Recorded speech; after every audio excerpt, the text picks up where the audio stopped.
Assalamualaikum warahmatullahi wabarakatuh. Selamat pagi dan salam sejahtera buat kita semua. Yang terhormat Ibu Nurul Yusufah selaku dosen pengampu dari mata kuliah Psikologi Pendidikan dan teman-teman yang ada di ruang diskusi ini yang berbahagia. Puji syukur marilah kita panjatkan kepada Allah Subhanahu wa taala atas rahmat berupa kesehatan sehingga kita bisa berkumpul di sini. Dan lupa juga selawat serta salam semoga tetap tercurahkan kepada junjungan kita Nabi Muhammad SAW. Pada hari ini saya Roger Aditya selaku moderator yang akan memandu diskusi dengan topik yang akan kita bicarakan mengenai sifat-sifat umum manusia dan variasinya. Oke, next. Ya. Adapun nanti penyampaian materi akan disampaikan oleh anggota kelompok kami, yaitu ada Muhammad Ibnu Wahid, ada Muhammad Saifuddin, terus saya dari Fani dan saya sendiri yang menjadi. Untuk penyampaian materi pertama akan disampaikan oleh dari Fani.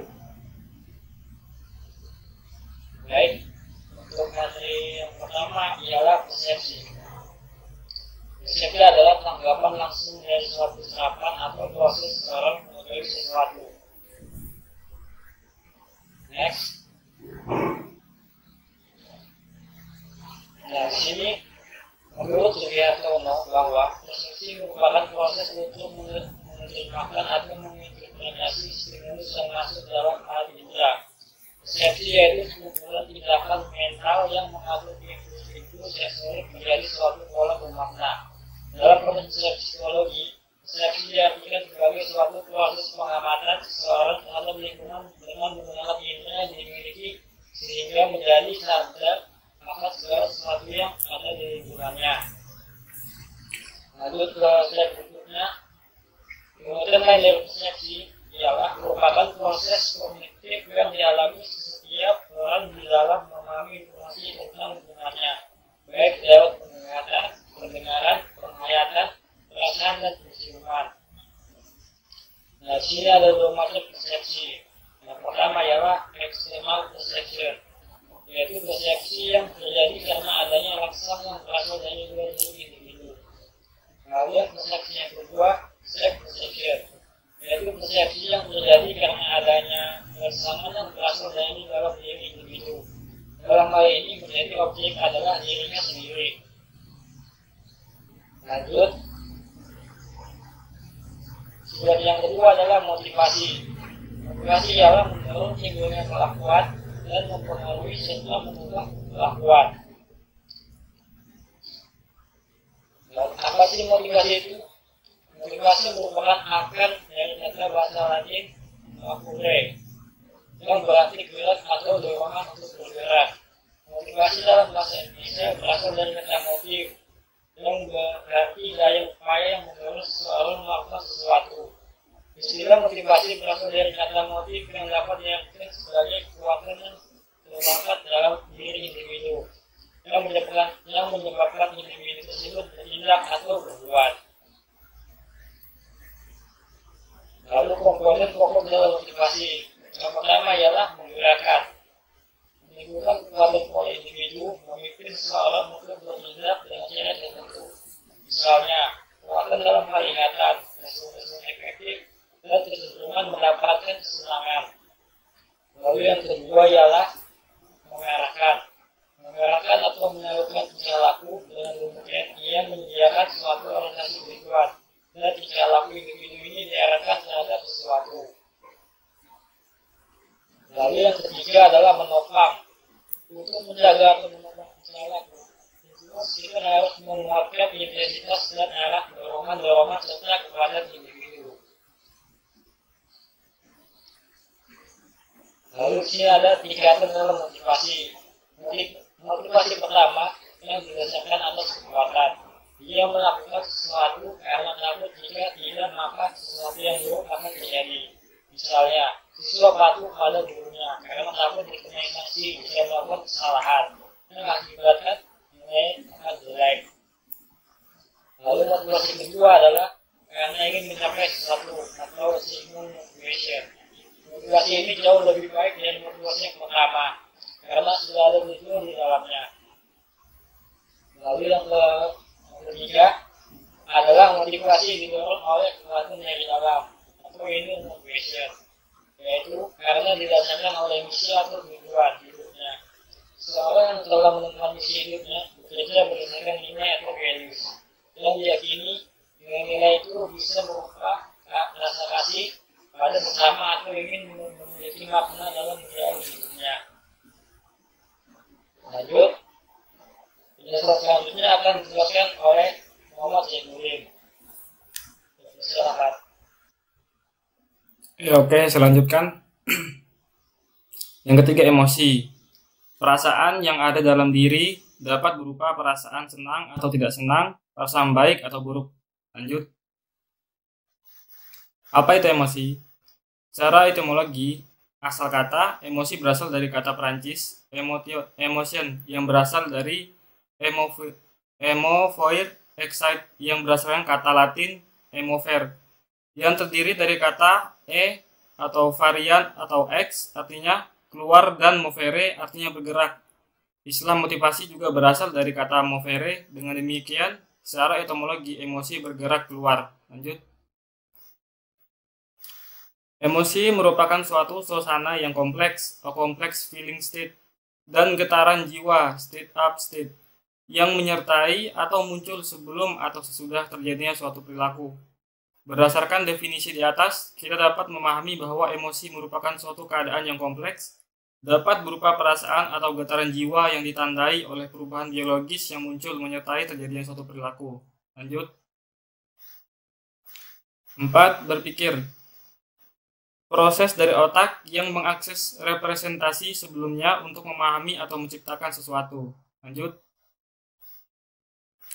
Berpikir bisa diartikan menggunakan seluruh potensi akal budi untuk mempertimbangkan, memutuskan sesuatu dalam ingatan, sehingga dalam berpikir memerlukan beberapa macam aspek yang alasan, pertimbangan dan penguatan suatu keputusan. Berpikir merupakan aktivitas psikis yang internasional dan terjadi apabila seseorang menjumpai problem atau masalah yang harus dipecahkan. Lanjut. Berpikir ada dua macam. Yang pertama, berpikir autistik atau melamun. Dengan berpikir autistik, orang melarikan diri dari kenyataan dan melihat hidup sebagai gambar-gambar fantastis. 2. Berpikir realistis, nalar atau reasoning adalah berpikir dalam rangka menyesuaikan diri dengan dunia nyata. Berpikir realistis ada 3 macam, yaitu 1. Berpikir deduktif, yaitu mengambil 2 kesimpulan dan 2 pernyataan. Yang pertama merupakan pernyataan umum ke pernyataan yang khusus. Kedua, berpikir induktif, yaitu sebaliknya, dimulai dari hal-hal yang khusus kemudian mengambil kesimpulan umum. 3. Berpikir evaluatif, yaitu berpikir kritis, menilai baik buruknya tepat atau tidaknya suatu gagasan. Lanjut. Ya, kemudian untuk yang kelima akan dilanjutkan oleh teman saya, Muhammad Rizal Nur Wahid. Saya persilakan. Baik, lanjutkan. Yang kelima, ingatan atau hubungan antara pengalaman dengan masa lampau.